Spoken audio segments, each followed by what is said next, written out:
சுட சுட broccoli65 and சின்ன வெங்காய சாம்பார் சாதம் இதுதான் எங்கள் வீட்டில் இன்றைக்கி லஞ்சு.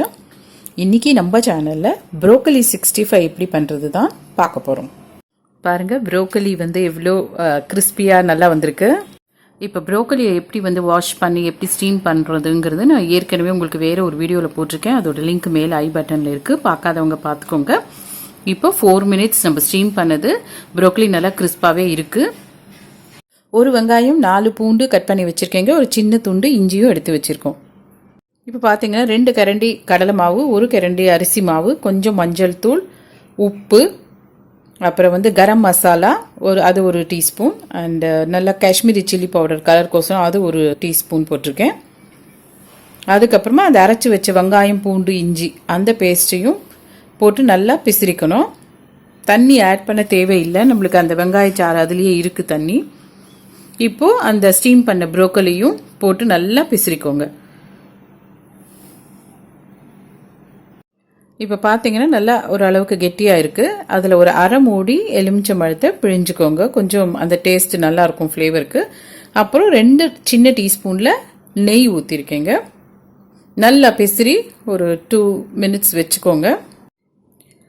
ஸோ ரீஃபைண்ட் ஆயில் தாங்க எடுத்திருக்கேன். நல்லா எண்ணெய் சூடு ஆனதுக்கப்புறம் நம்ம அந்த பிசிறி வச்ச ப்ரோக்கலி எல்லாம் ஒன்று ஒன்றா கையாலேயே போட்டுடலாம். ஃப்ளேம் வந்து கொஞ்சம் மீடியத்துலேயே வச்சுக்கோங்க, இல்லைனா வந்து மேலே கிறிஸ்பாய் உள்ளே வேகாமல் இருக்கும். அதனால நல்லா திருப்பி திருப்பி போட்டிங்கன்னா நல்லா உள்ளெல்லாம் கூட வெந்துடும்.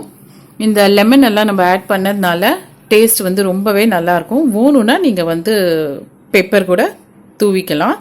இது பார்த்தீங்கன்னா வந்து broccoli65ன்னு சொன்னால் தான் தெரியும், இல்லைனா அந்த அளவுக்கு டேஸ்ட் ரொம்ப நல்லாயிருக்கும். பாருங்கள், நல்ல கோல்டன் கலரில் வந்தாச்சு. ஸோ இன்னும் கொஞ்சம் அதில் எடுத்துடலாம். ப்ரோக்கலி வந்து ஒரு வாட்டி நம்ம ஸ்டீம் பண்ணி நார்மல் வெஜிடபிள் கறியாகவும் பண்ணிக்கலாம், ஸ்டிர் ஃப்ரை, இல்லைனா இந்த மாதிரி கிறிஸ்பி 65யும் பண்ணலாம். பார்த்தீங்கன்னா வெரைட்டி ரைஸோட சிப்ஸுக்கு பதில் இது நம்ம வந்து broccoli65 கொடுக்கலாம். அப்படி இல்லைன்னா ஈவினிங் வந்து நம்ம ஒரு பசங்களுக்கு ஸ்நாக்காக கொடுக்கறதுக்கு கூட ஹெல்த்தியாக இருக்கும். ஒரு டீ டைமோட நம்ம இந்த ஸ்நாக் பண்ணி கொடுக்கலாம். ப்ரோக்கலியோடது நல்லா வெந்து இருக்குது பாருங்கள், கிறிஸ்பாகவும் இருக்குது, நல்லா வெந்தும் இருக்குது.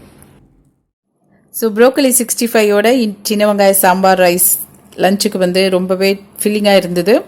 உங்கள் எல்லாருக்கும் இந்த ரெசிபி பிடிச்சிருக்கும்னு நினைக்கிறேன். கண்டிப்பாக ட்ரை பண்ணுங்கள், லைக் பண்ணுங்கள். இன்னும் சப்ஸ்கிரைப் பண்ணாதவங்க நம்ம சேனலுக்கு சப்ஸ்கிரைப் பண்ணுங்கள்.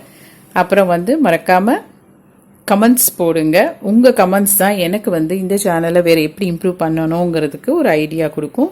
So thank you so much for வாட்சிங்.